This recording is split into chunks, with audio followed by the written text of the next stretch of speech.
A convoy of armored vehicles carrying French peacekeepers barrels through the hills of southern Lebanon that were ground zero in last year's bruising war between Israeli forces and the Lebanese militant group Hezbollah. According to Associated Press, the closer the convoy draws to the border, the emptier the villages become and the more buildings have been reduced to rubble. Some are marked by tattered Lebanese flags, or flags bearing Hezbollah's insignia of a defiantly raised fist brandishing a Kalashnikov. From a UNIFIL base on a mountainside overlooking the village of Kafr Kila, the town below appears as a wasteland of crumpled concrete. On an overlook point opposite the base, one of 5 points that Israeli forces are still occupying despite a ceasefire inked in November, bulldozers have cleared and leveled swathes of the hilltop.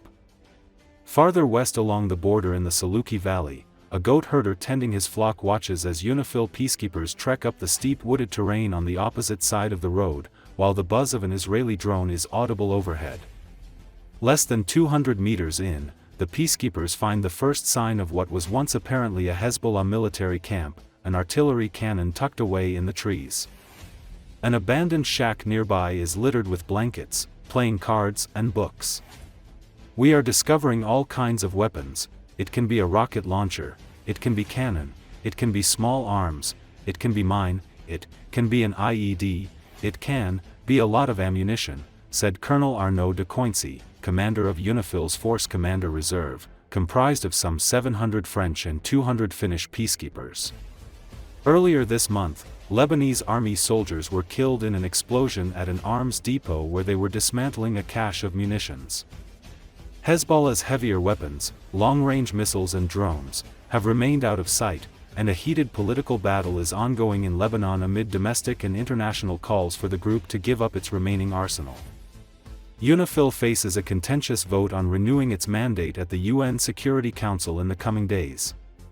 Israel and prominent voices in the Trump administration describe the force as an ineffectual waste of money that is merely delaying the goal of eliminating Hezbollah's influence. Lebanon's government wants the peacekeepers to remain until Israel withdraws from the points it is holding and the overstretched and cash-strapped Lebanese army has the resources to patrol the border area on its own. De Coincy said the situation is still fragile and UNIFIL's ongoing presence is needed to restore stability, security, and peace. I'm definitely convinced that South Lebanon and Lebanese army forces still need us to support them on a daily basis, he said.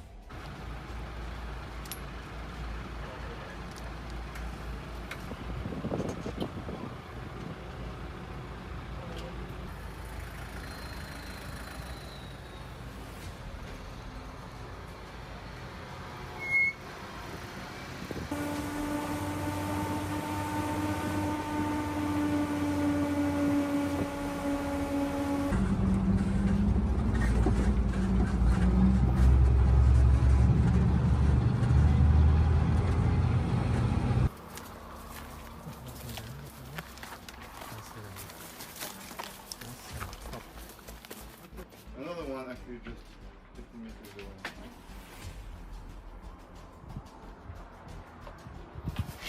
Can separate its position from the position of the rocket. You can trigger. So we are discovering all kinds of weapons. It can be a rocket launcher, it can be cannon, it can be small arms, it can be mine, it can be IED. It can be a lot of ammunition, and for sure, by finding them, it helps to restore peace and stability in South Lebanon. It's interesting for us.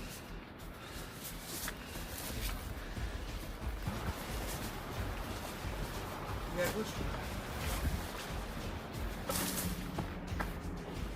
Là, il doit y avoir. Ouais. Le suivant. And I think that currently the situation is more stable, as I told you, but for sure I think that we still need UNIFIL, and we really need UNIFIL to continue to support Lebanese army forces and also the Lebanese population in South Lebanon that definitely need us for continuing to restore stability, security and peace.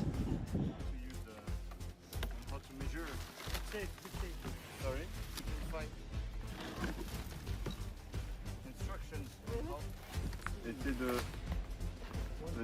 touches un truc à terre, voilà, avec tes gants. C'est incroyable. Things are very Yeah, spread. probably a drone, yeah. But these things have flown into the branches and yeah. Nice work, sir. Really nice. So from what we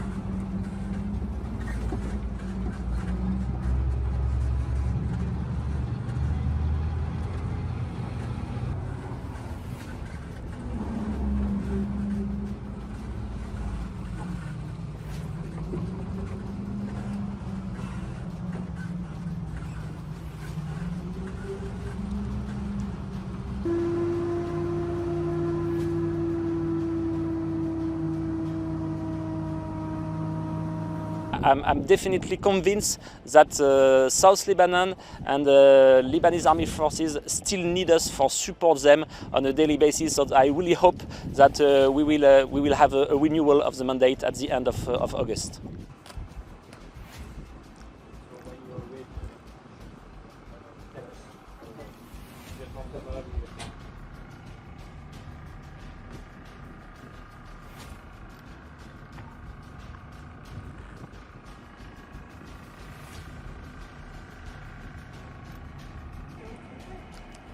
Pour moi, visuel sur un Hermès 450 au 30 degrés environ.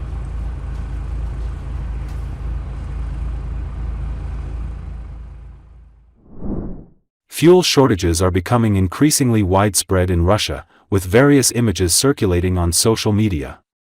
There are huge queues at the Russian gas stations due to fuel shortage. The oil refinery has partially or completely suspended work due to drone attacks, so the Russians can switch to horses. In Primorsk there are huge queues at gas stations. In occupied Crimea there are interruptions with gasoline. In Transbaikalia gasoline is sold on coupons. Recall, in early August, wholesale gasoline prices, which had been steadily growing since the end of winter, reached their peak. In the first week of the month alone, the price of AI-95 gasoline broke its historical record several times. On August 8, after a week of continuous growth, it reached an absolute maximum of 79.9 thousand rubles per ton, and on August 13, it surpassed the level of 80.5 thousand rubles. A small correction was only noted on August 14. Prices for AI-92, which are more volatile, also reached a peak of 70.9 thousand rubles per ton by August 13, exceeding the previous record of September 11, 2023. Despite the fact that Russia produces fuel in large volumes, its delivery to remote regions, especially to the south, Siberia, and the Far East, remains difficult due to a shortage of specialized rolling stock. Also, the reduction in supply on the domestic market is due to repairs at several large Russian oil refineries at once, explains Pavel Karpus, partner at S Plus Consulting. Да, бензина нет. Старый бензин на заправке закончился, а бензовоз только подъехал. Вот так и живем. Короче, на Альянсе вот такая обстановка. Чуть-чуть скоро до грина не будет хватать. А вот он, грин уже. А вот такая очередь на мельничной.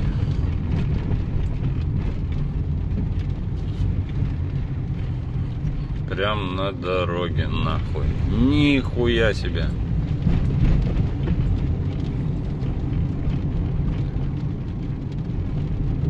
У меня даже бензина не хватит, нахуй, не стоять.